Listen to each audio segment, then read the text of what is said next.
Hey friends, if you're trying to find, develop, or keep young leaders on your team, look no further than Leadership Pathway. They have worked with hundreds of churches and they've interviewed thousands of candidates over the past several years. They're offering a brand new free ebook about the 5 core competencies that are at the heart of the leadership development process with every church that they partner with. Just go to leadershippathway.org/unseminary to pick up this free resource. That's leadershippathway.org/unseminary. You know Seth Godin, you know him, I love him. He's really jumped on the soft skills mantra, so to speak, recently. He says, those are the real skills needed for future leaders. Look, we all want younger and younger leaders on our teams to advance the gospel and to reach the next generation, but how do we find, support, and develop them? That's why Sean, Kristen, Michelle, and Dave at Leadership Pathway is all about that. I've hung out with these people and they're really cool. I mean, well, Dave isn't actually that cool, but the rest of them are amazing. Again, to pick up that free ebook, just go to leadershippathway.org/unseminary to pick up this resource. That's leadershippathway.org/unseminary to pick up this free ebook. Are you looking for practical ministry help to inform and inspire your leadership? Do you have a sinking feeling that your ministry training didn't prepare you for the real world? Hey, you're not alone. Join thousands of other leaders in pursuit of stuff you wish they taught in seminary. Welcome to the Unseminary Podcast, presented by CDF Capital, helping churches grow. Visit them at cdf.capital/unseminary. Well, hey, everybody. Welcome to the Unseminary Podcast. So glad that you have decided to tune in today. This is going to be a great conversation. You know, every week we try to bring you a church leader who will both inform and inspire you, and today is going to be no exception. Excited to have Allie Bryant with us. She's from a fantastic church, Traders Point. We actually had Matt Hessel on the show back, years ago from Traders Point, but excited to have Allie with us today. If you don't know, Traders Point is one of the fastest growing churches in the country. They have, I think at last count, 6 campuses plus church online. I could be counting wrong. Allie's a part of the executive team. I love her title, which I'm going to have her tell you her title. Allie, welcome to the show. Thank you so much. I'm so happy to be here. Oh, this is going to be fantastic. Why don't you refresh our listeners' memories about Traders Point? Kind of tell us about the church and then tell us about your role. Yeah, for sure. So like you said, yes, we are Traders Point Christian Church. We are located in Indianapolis, Indiana. And so I've actually been on staff for about 8 years. So I've been around for about 8 years. I definitely, Matt Hessel, one of my longtime friends. So definitely love him. Matt. Glad that you got to chat with him. But yes, so I've been here for about 8 years. The church itself, though, very long history. We are a multi-site church in Indianapolis. So we have kind of, a broadcast campus, and then we have 3 other locations, and then we have an online campus. The 6 locations, you are correct, but we had this little thing called COVID happen. Right. And so, right. Yes. That's how that works. So in 2020, we launched 2 campuses in January and in February, our Midtown campus, and then also another campus, Northeast campus. So these are just locations in Indianapolis. When COVID happened, we actually suspended those locations. So we are looking to relaunch those here in the near future. So right now, if you're keeping track, like at home, our total for here, we got 4 in an online campus for right now. Yep. Okay, yeah, cool. So, but you are not incorrect by any means by the 6 campuses. Yes. So we went before COVID, we were averaging about 10,000, just to throw some numbers out there. With COVID, we're about 50% back, I would say. We're a good 4,000. We still have a really high, I would say 4,000 online, and then like 4,000 on demand. So I'm a numbers person. I like data and I like reporting. So it's going to be really interesting to see what happens in the fall. So I agree. I think everybody is just waiting to see what happens. Yeah, I agree. It's going to be fascinating. Obviously, we're going to see a ton of travel this summer, and there's been, a lot of people didn't get away last summer, and so we're going to see that. But I do think this fall, is so strategically important for so many churches for us to reach people, and I think we'll have a better idea by the time we get to Thanksgiving, kind of where things are landing. So yeah. Now, why don't you tell us about your role? I love your title. I want to give you the chance to say your title because it's just so great. It's so good. Well, it actually kind of lends into what we were just talking about. So my title is Strategic Alignment Executive. Love it. It's a fancy word. I think all of us who work at a church, anytime somebody asks you what do you do?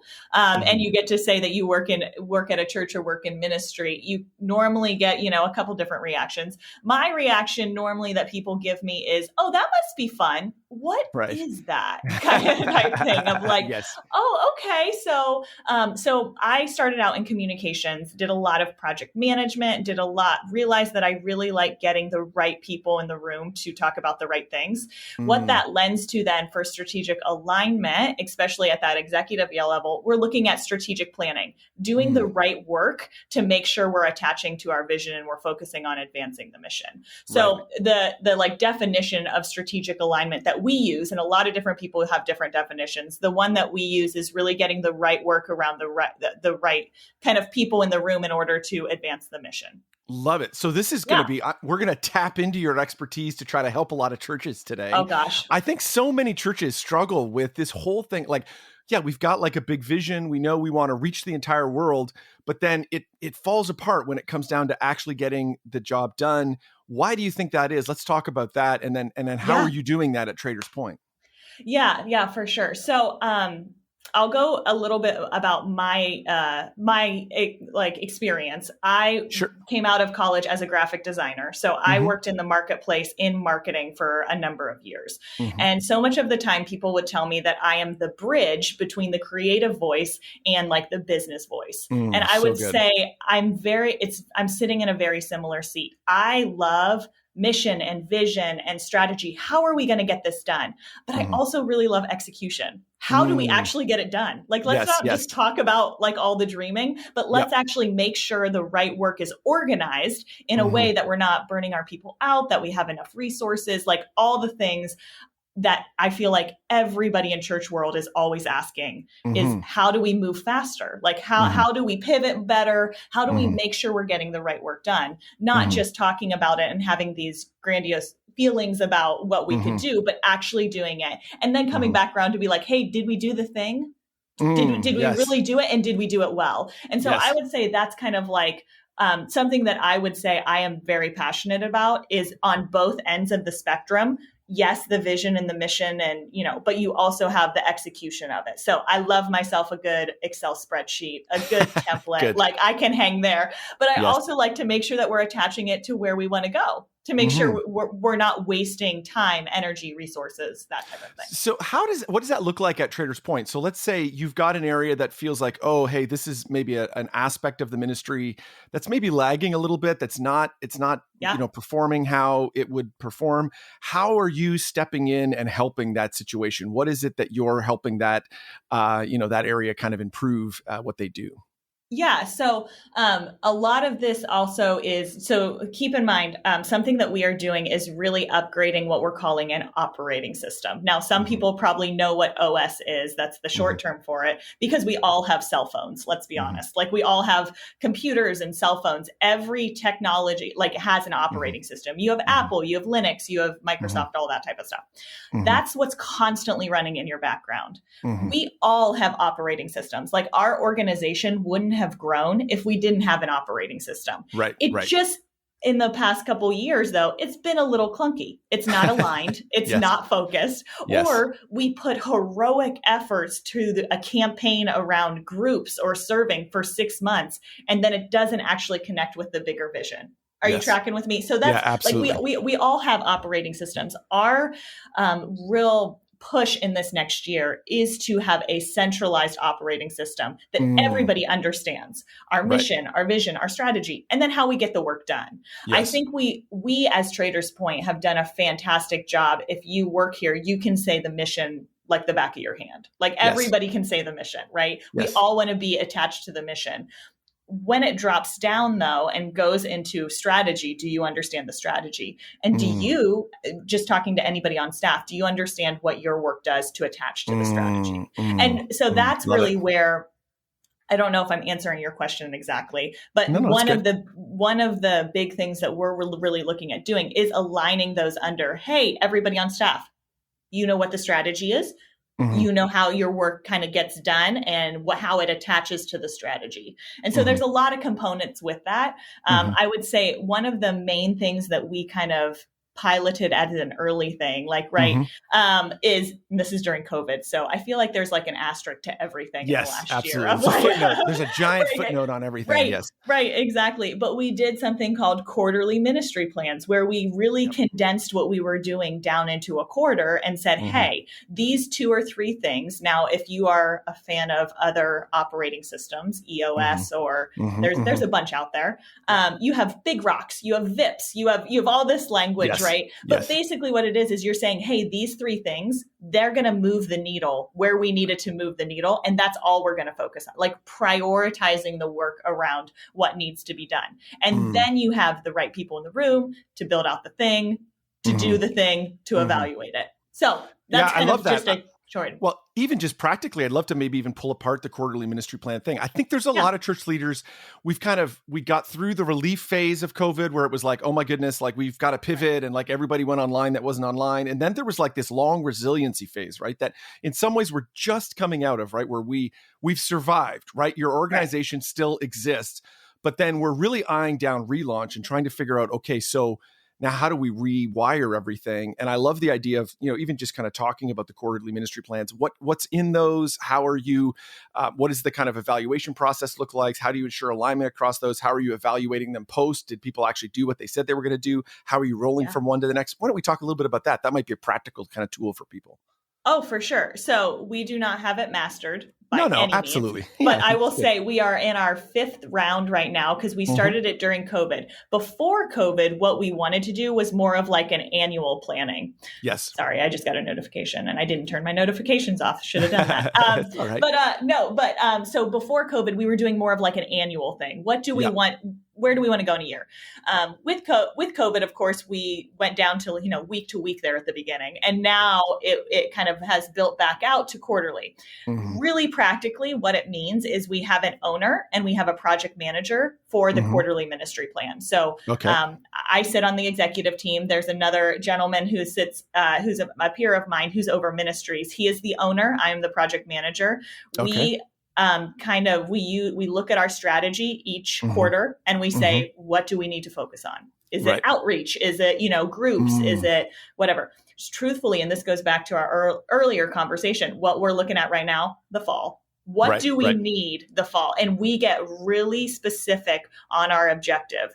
If this happens, by when how do we need to be prepared? What is the goal? Really get specific. And so I actually have a project, what we call them project templates. You have an objective, you have your deliverables, and then you really just have that laid out in action steps. Okay, Bob is in charge of getting the marketing plan together, and Susie is in charge of whatever it is. And then you know what we do? We have weekly meetings, and we just say, "Hey, Bob, did you do the thing?" Like, exactly. It's the accountability piece, and so we try to set that up about a month before the quarter starts, so everybody's on the same page. These are the 3 things, 4 things, whatever it is.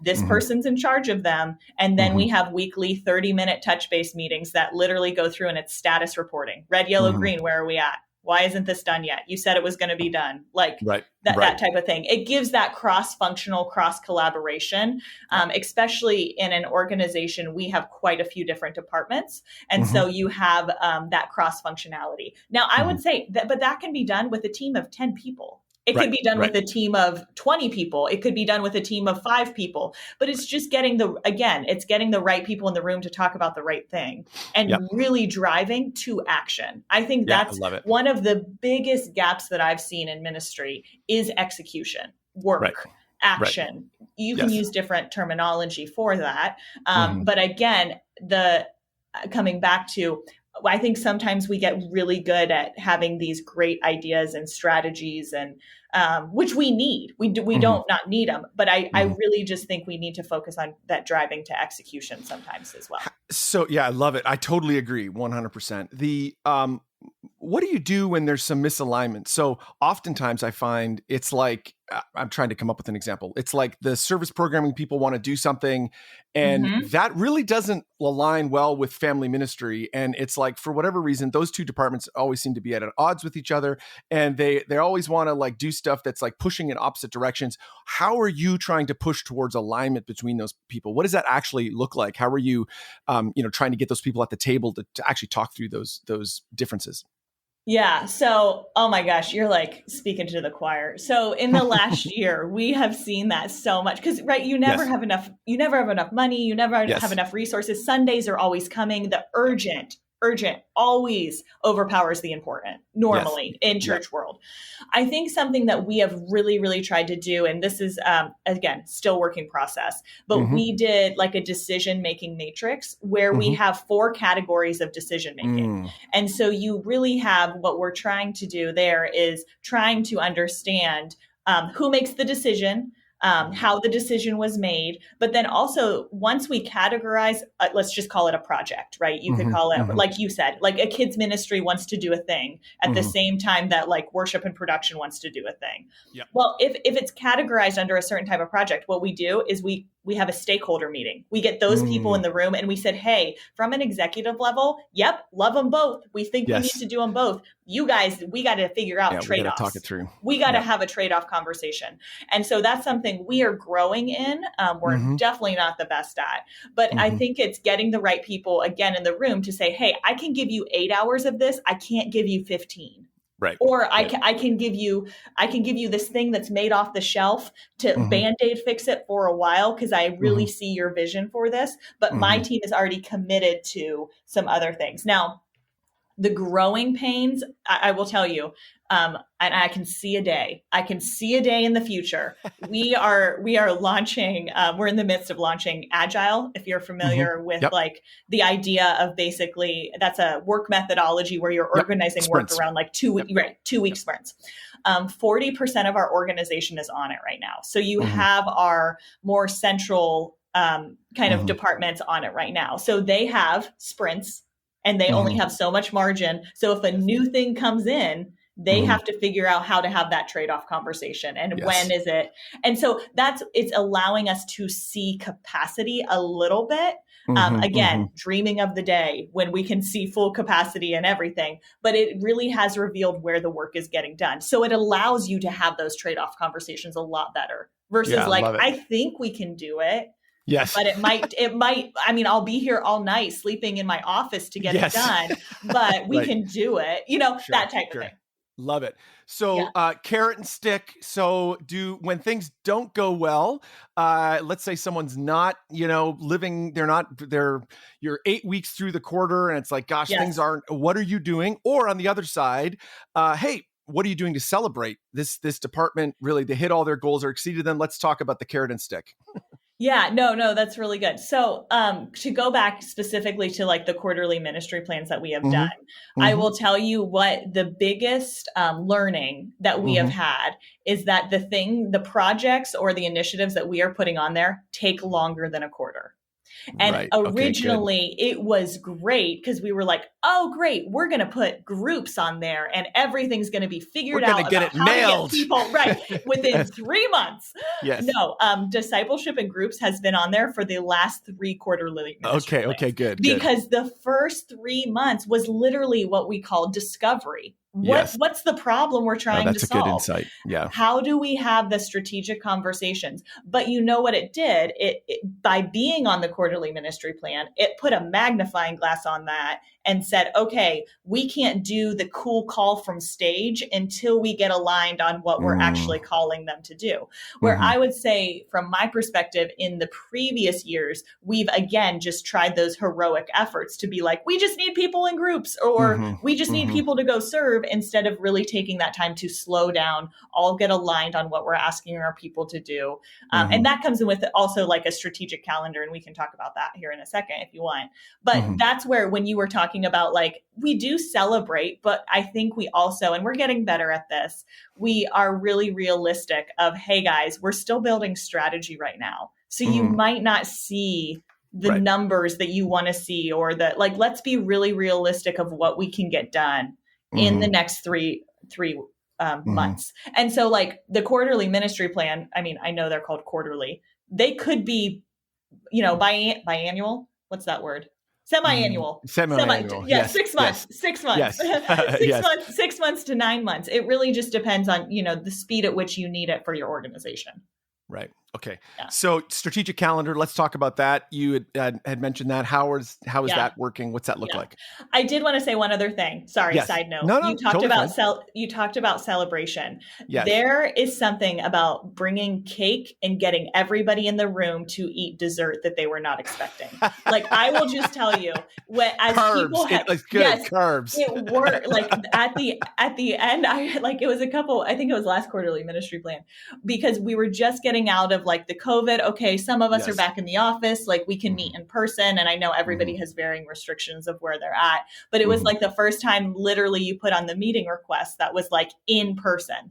Yes. And what we did is we evaluated how did the last quarterly ministry plan, in that we had people come and celebrate and honor what had been done. And like, the IT guy that was able to create a website from scratch was able to be celebrated at the same time that a campus lead who was talking on stage also got to be celebrated. I think that was very much an honoring moment to celebrate. Even if we didn't get everything across the finish line, we were able to celebrate that. And like I said, a Costco cheesecake goes a long way. Like so true. If you just get some good desserts and it really does. It really helps just to kind of celebrate that.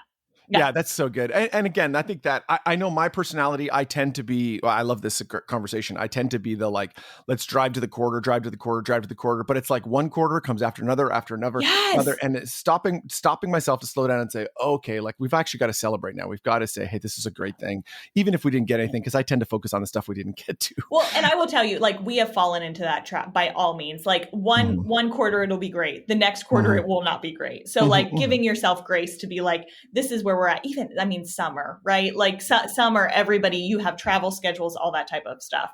And so what are those times? And even truthfully in those touch base meetings, marketing and communications, you just spent hours doing the way to go. Like, having those 20 people on the call to be like, can we just celebrate like Jimmy Bob, who, just reconstructed the whole website? I don't know, whatever it is. So yeah. Love it. Strategic calendar. We're going to loop back to that. Talk about that. Strategic. Okay. So this is an ongoing thing for the past, I would say 3 or 4 years of trying to get an understanding out in advance. Again, asterisk of COVID, like we can just put like an explanation point there. Yes. But really that strategic calendar is looking first at like spiritual themes at the top. Our lead pastor, Aaron Brockett, who is a fantastic communicator, has said multiple times that he looks at a year of a year of sermons like farming. There's certain seasons that you plant. There's certain seasons that you harvest. Good. There's certain seasons, and I think we all can agree that the August, right? Like lead up to August and then January are normally at those peaks of like of new people coming in, right? Yep. So you take a look at that, then you kind of plan out your sermon series. Okay, for this month, we might want to do a spiritual discipline series because of this. For this month, maybe it's more of an inviting series because it's right before Easter, like, and so on and so forth. So then you have, and again, this is in an Excel spreadsheet. So this is why you guys can't see me, but I'm using my hands. But at the top, you have spiritual themes. Under that, you have sermon series. And so what are those blocked off? And then from there, that's where the quarterly ministry plans kind of sit in and say, okay, what do we need around that? And so again, coming out of COVID, we're getting better at trying to plan in advance. So the last couple months, we've been talking about the fall. What does the fall look like? Then what does that lead into Christmas look like? Again, ideally, hopefully maybe 2022, we would have it outlined in a full year. So you can really plan out, this is when we're going to talk about this. Okay, we probably want to make sure we have enough group leaders because we're going to be talking about discipleship. So we probably want to make sure of that. Things like that, that just to make sure you're not reacting to the message. Right. You kind of have more of a plan versus that reaction. Totally.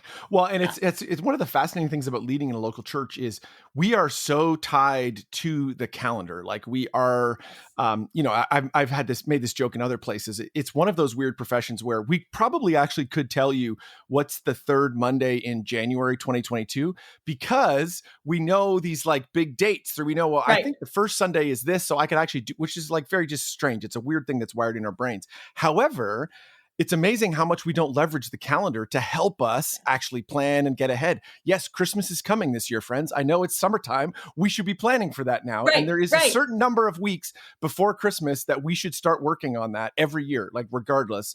And it's encouraging to hear that a church like Traders Point is still trying to work that out. Because I think so many times we can struggle with that. That's good. For sure. I would also say one of the key things that I've noticed that has really helped with that is identifying an owner and if possible, a project manager, just identifying who is responsible for Christmas. So that way it's not, everybody's not looking at, oh, I thought you were thinking about it. No, you're thinking about it.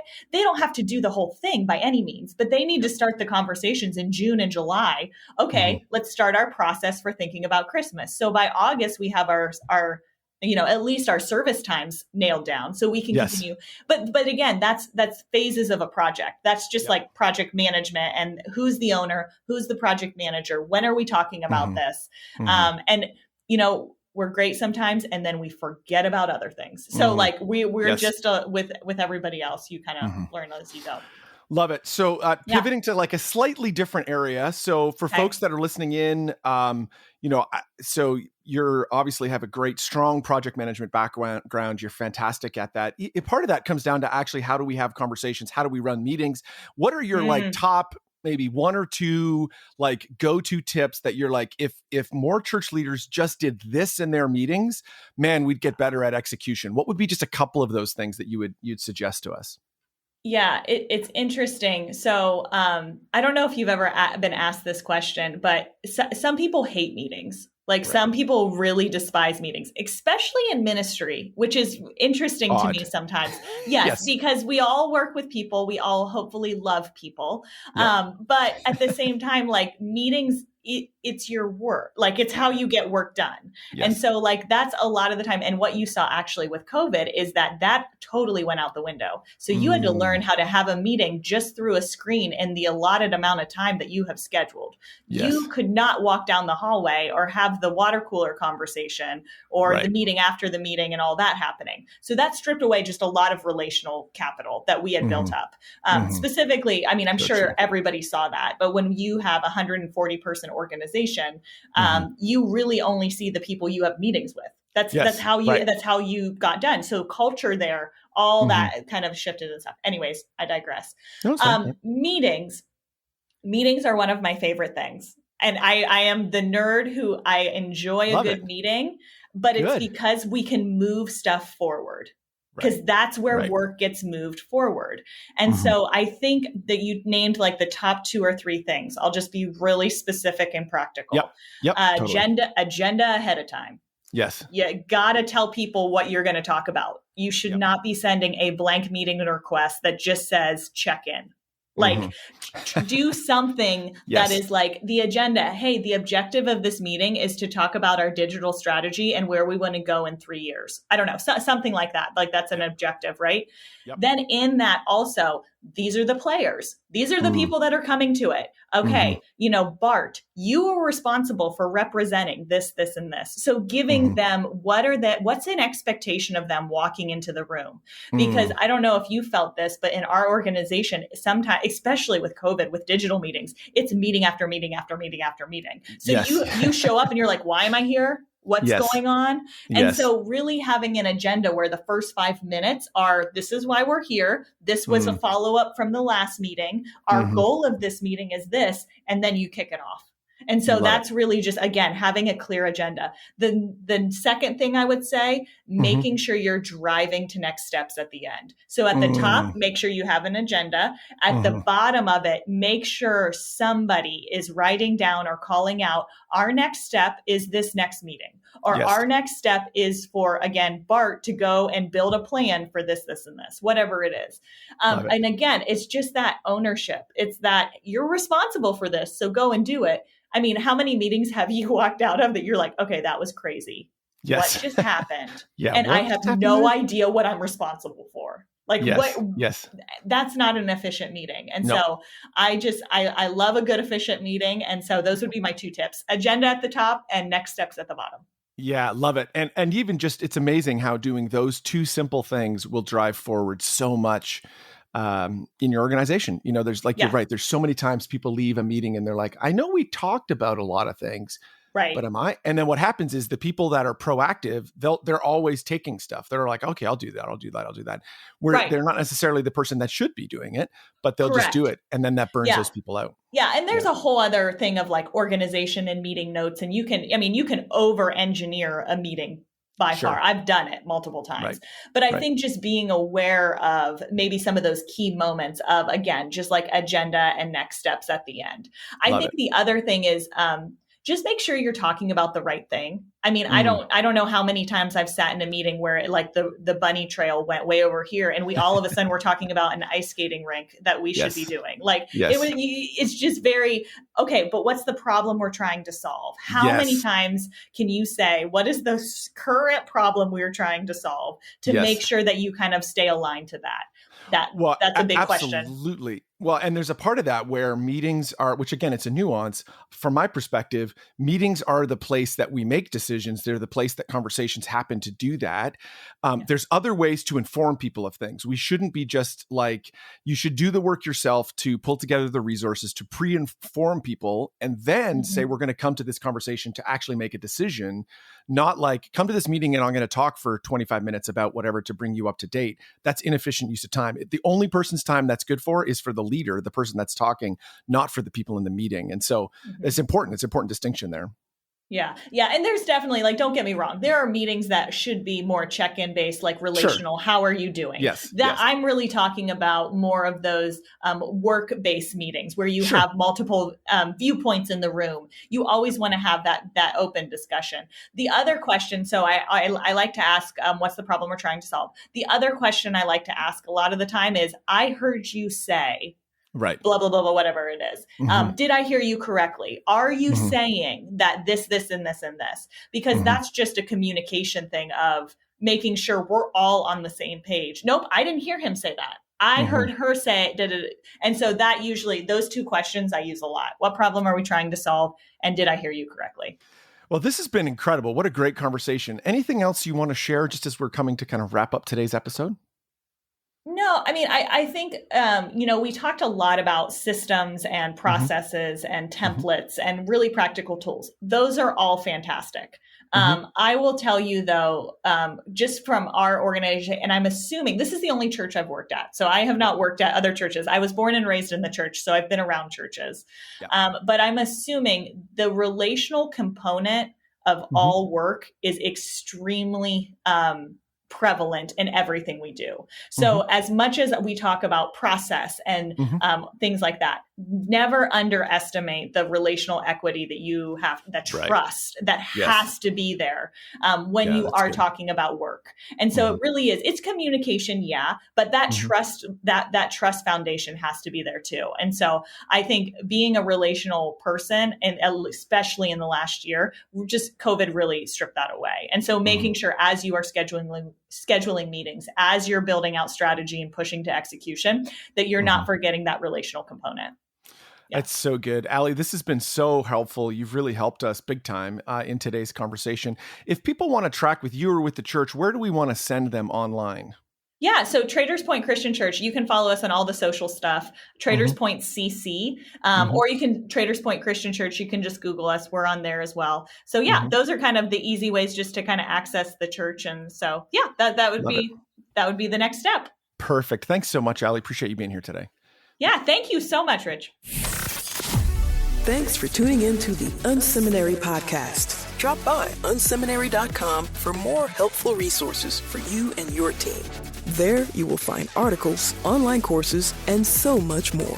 Unseminary, stuff you wish they taught in seminary. Presented by CDF Capital. Visit them at cdf.capital/unseminary.